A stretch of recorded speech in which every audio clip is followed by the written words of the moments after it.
Hello learners, I am Dr. Munish Kumar Bhardwaj from School of Engineering and Technology of IGNOU. Today I will discuss with you repairing materials for defects in timber. As you know, we have already discussed the defects in timber. You know, when the timber is defective, it is not very much useful for engineering purposes. At the same time, all defects cannot be repaired. However, there are many methods and treatments available to minimize the defects, and there are certain treatments developed to repair the defects. So, let us now study the repairing materials or treatment of timber, which can be called as preservation of timber. The objectives of this lecture are that after going through this lecture, you should be able to explain methods adopted for the preservation of timber to increase the life of timber structures, understand the methods to make the timber structures durable. Now let us begin with preservation of timber. Preservatives are used to protect timber against deterioration due to fungi and attacks of termites, borers and marine organisms. Most efficient means of preserving timber are good seasoning and free circulation of air. These two things will make the timber more strong and durable. Protection against moisture is afforded by oil paint, provided that the timber is perfectly dry when first painted. Otherwise, the filling up of the outer pores only confines the moisture and causes rot. A prerequisite for satisfactory treatment is that the timber shall be seasoned so that the outer layers have a moisture content of less than 20%. For exposed timber, the only remedy at present available is impregnation by substances poisonous to fungi. These substances being either of the oil or chemical types. The preservatives used fall into two categories. What are these two categories? First one is barrier preservatives and second one is diffusing preservatives. What are these barrier preservatives? The barrier preservatives are generally copper based oils which may be applied by brush or spray or in emulsion form. Diffusing preservatives, these are generally copper, fluoro or boron gels and solid rods. In the latest chemical products developed, copper, a traditional timber barrier preservative, is deleted as it is considered that it reduces the ability of the active constituents to diffuse. The diffusing preservatives are introduced by drilling holes, generally of the size of 16 mm diameter, in the timber at predetermined locations, installing the gel or rod and inserting a stopper which may be removed for renewal of preservatives. Means if you want to add more preservative, then it has to be removed and more preservative will be added. Barrier preservatives are applied to end grains of all structural members which are subjected to wetting and drying through rain. Spacing of holes in critical locations should not exceed 300 mm. Holes are usually located only where decay is suspected. Now there are some problems dealing with the preservatives. What may be these problems? First of all, although the chemicals used in preservatives have low toxicity, but contact with eyes can be painful and skin contact can produce burning or rashes. So we have to be careful while dealing with the preservatives. Number two, also some chemicals can stain or possibly damage clothing. Third problem is dripping of preservatives. Alternative water-based products to be used are copper chrome arsenic preservatives. A product by name Prescam rod is with active ingredients boron and fluorine. The rod is hygroscopic and swells to fill the drill hole tightly. Diffusion is slower, but no free liquid is involved so that dripping does not occur. Another problem is the incompatibility of the preservative with paint systems. Barrier preservatives are applied once paint is removed, and paint will not adhere to the surface once the preservative is applied. This is the main problem. In the case of preservative BPPG, which is called as Busan Pole Preservative Gel, it was noticed that it virtually acted as a paint stripper from within. Means because of this, paint will strip. The problem was overcome using a solid rod form of diffusing preservative like precam rod. Now, what are the main or the principal type of preservatives? There are two types of preservatives. One, the waterborne salt types, and second one is organic solvent base types. What is this waterborne salt type?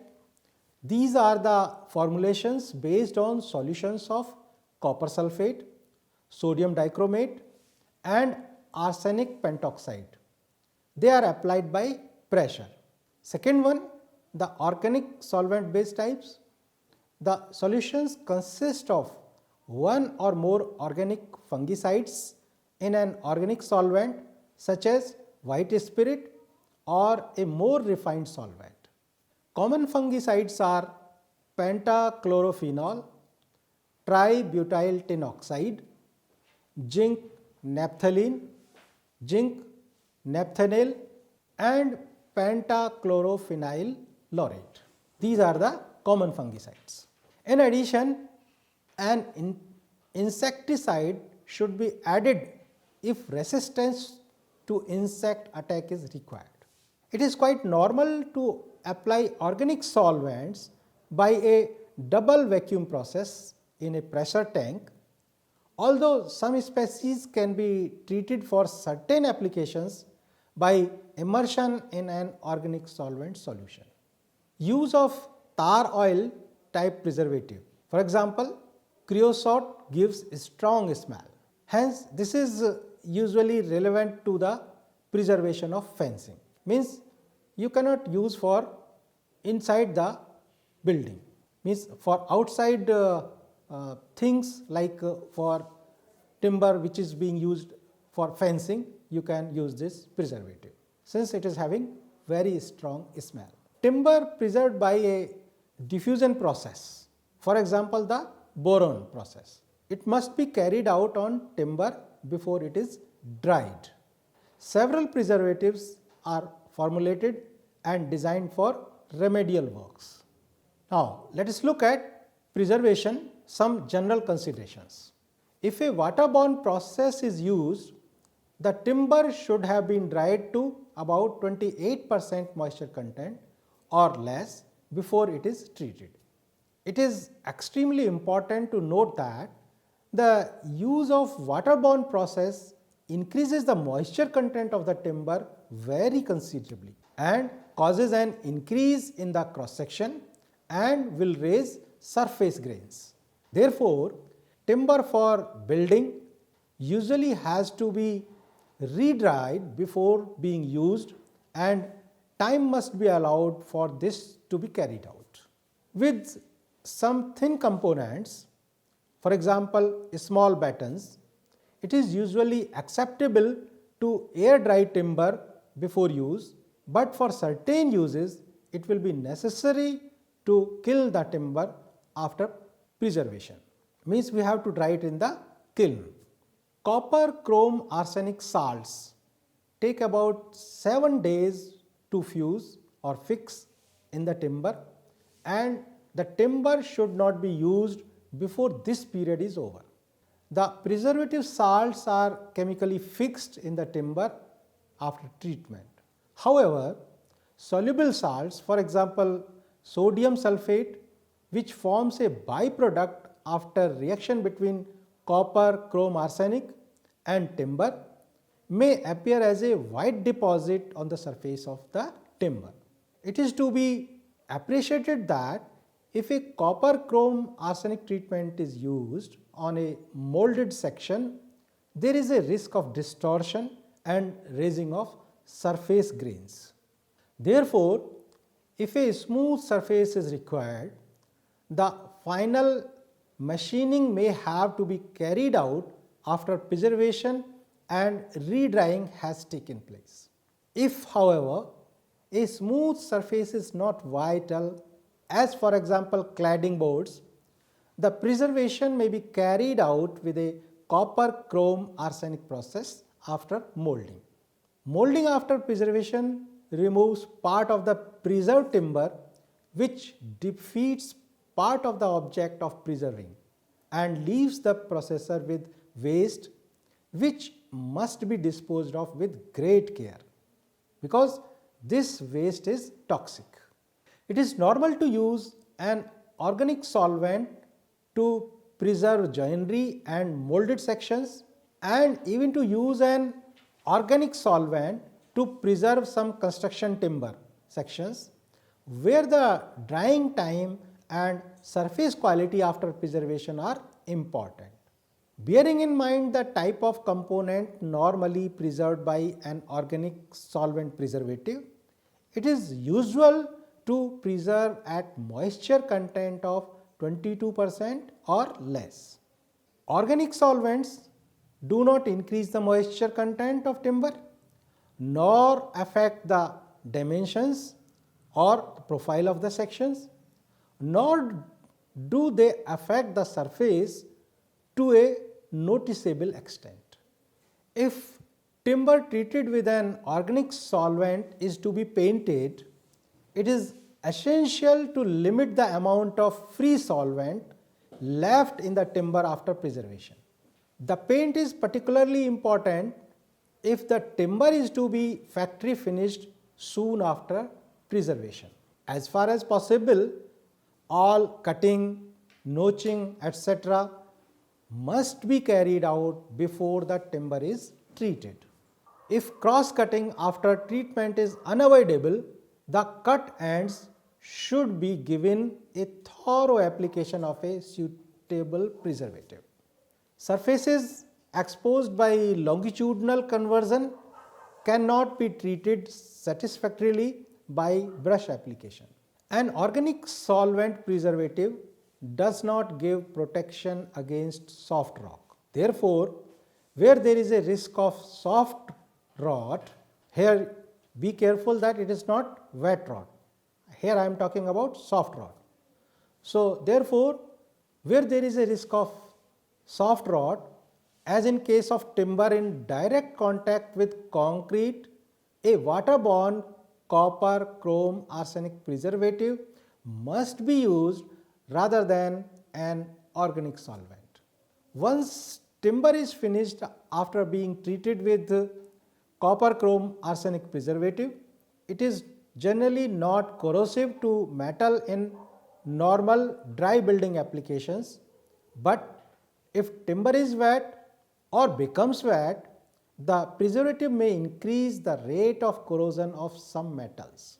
Uncoated aluminium should not be used in contact with preservatives containing copper.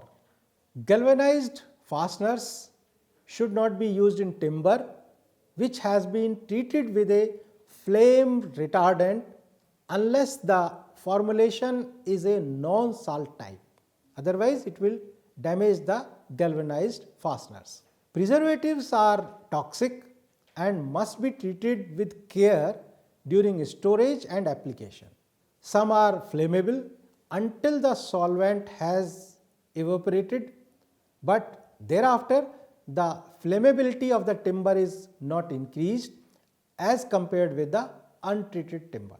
If molding, cutting, etc. is carried out after preservation, great care must be taken to ensure safe disposal of the waste because the waste is toxic. There are mandatory requirements for the safe disposal of wood preservatives and treated wood wastes, and these should be strictly adhered to. Now let us move to qualities and requirements of a good preservative. When we do preservation, we should know the qualities and requirements of a good preservative. What are the requirements? It should allow decorative treatment on timber after being applied over timber surface. It should be capable of covering a large area with a small quantity. Means less quantity of preservative should cover large area of the timber. It should be economical, means less cost, and easily available. It should be durable and should not be affected by light, heat, etc. Durable generally means that it is not affected by the weathering agencies and last long. It should be free from unpleasant smell, because if you are using inside the house, so it will be very difficult to bear the unpleasant smell. It should be non-inflammable.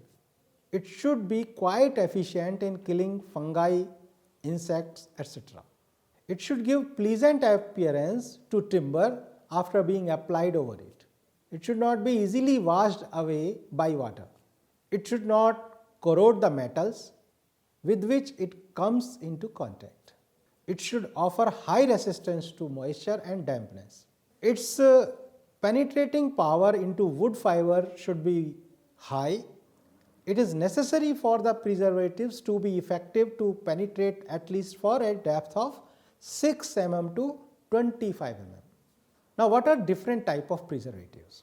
Different type of preservatives of timber are ASCU treatment, that is ASCU, chemical salts, coal tar, creosote oil, oil paints, Solignum paints. These are the common type of preservatives.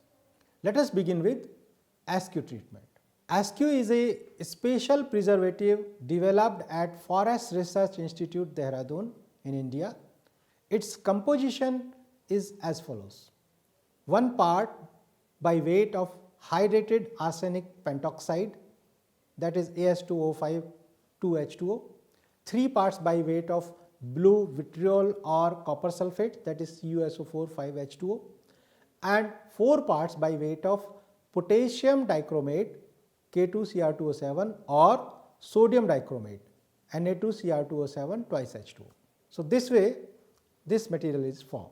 This material is available in powder form. To prepare a solution of this material, 6 parts by weight of ASCU are mixed with 100 parts by weight of water. The solution is then sprayed or applied on timber surface. This preservative gives timber protection against the attack of white ants. The surface treated with this preservative can be painted, polished, varnished or waxed. Timber to be treated should be dried to approximate moisture content, and whenever possible all work on timber should be completed and it should be fully fabricated and all cuttings and drillings done before preservative treatment is applied. Where subsequent cutting or working is unavoidable, preservative should be liberally applied to the fresh worked surfaces. Other compositions of water soluble preservatives are given here in the table. What are these? Let us look at these. Acid cupric chromate composition. Its composition is 1.68 parts of chromic acid, 50 parts of copper sulfate and 47.5 parts of sodium dichromate. Chromated zinc chloride composition. Its composition is 1 part of zinc chloride, 1 part of sodium dichromate or potassium dichromate. Copper chrome boric composition. 1.5 parts of boric acid, 3 parts of copper sulfate and 4 parts of sodium dichromate or potassium dichromate. Then zinc chrome boric composition. Its composition is 1 part of boric acid, 3 parts of zinc chloride and 4 parts of sodium dichromate. Then another preservative is zinc meta arsenide composition. Its composition is 3 parts of arsenic trioxide and 2 parts of zinc oxide and acetic acid. Now let's move to chemical salts. These are waterborne preservatives and they are mostly salts dissolved in water. The usual salts used are copper sulfate, mercury chloride, sodium fluoride and zinc chloride. Solutions are prepared from these salts and they are applied on timber surface. These preservatives are odorless and non-inflammable. The treated surface can be painted or varnished after drying. These preservatives have good penetration and timbers treated with these preservatives will show an immediate increase in weight of the order of 240 to 480 kg per meter cube. After drying, the net increase in weight will come down to about 5 to 30 kg per meter cube. Next is coal tar. Timber surface is coated with hot coal tar with the help of brush. Coal tar becomes workable when heated. This process is known as tarring. Coal tar has unpleasant smell and appearance. It makes timber unsuitable for painting. Hence, tarring is adopted for frames of doors and windows, rough timber work, etc. and it is found to be most useful for parts embedded in ground or masonry because of its cheapness and effective resistance. Coal tar is fire resistant. Next is creosote oil. In this case, timber surface is coated with creosote oil. The process is known as creosoting. Creosote oil is obtained by the distillation of tar. Creosoting is carried out as follows. Timber is thoroughly seasoned and dried. It is then placed in an airtight chamber. Creosote oil is one of the best antiseptic, that is substance poisonous for wood attacking fungi. It is a black or brown liquid, less affected by water, neither volatile nor hygroscopic, harmless to wood or metal. It is inflammable with an unpleasant odor and having low wood penetrating ability to the extent of 1 mm to 2 mm only. So, these are the properties of this preservative. Creosoting practically doubles the life of timber and it is generally adopted for piles, poles, railway sleepers, etc. Depending upon the net retention and type of timber, creosote treated timber will normally increase in weight by 80 to 320 kg per meter cube. Creosote oil is highly toxic in nature and gives out highly unpleasant smell. Creosote oil should not be used for interior surfaces of dwelling houses, food stuff storage premises, in underground installations and near inflammable surfaces. Next is oil paint. Timber surface is coated with 2 or 3 coats of oil paint. Wood should be seasoned, otherwise sap will be confined and it will lead to decay of timber. Oil paints preserve timber from moisture and thus make it durable. Another is Solignum paints. These paints preserve timber from white ants as they are highly toxic in nature. They can be mixed with color pigments and applied in hot state with the help of brush. Timber surface may therefore be given the desired color or appearance because we can add here the color pigments. So, this way we have covered that how we can make the timber durable by use of preservatives. I hope you must have enjoyed the discussion. So, thank you for watching.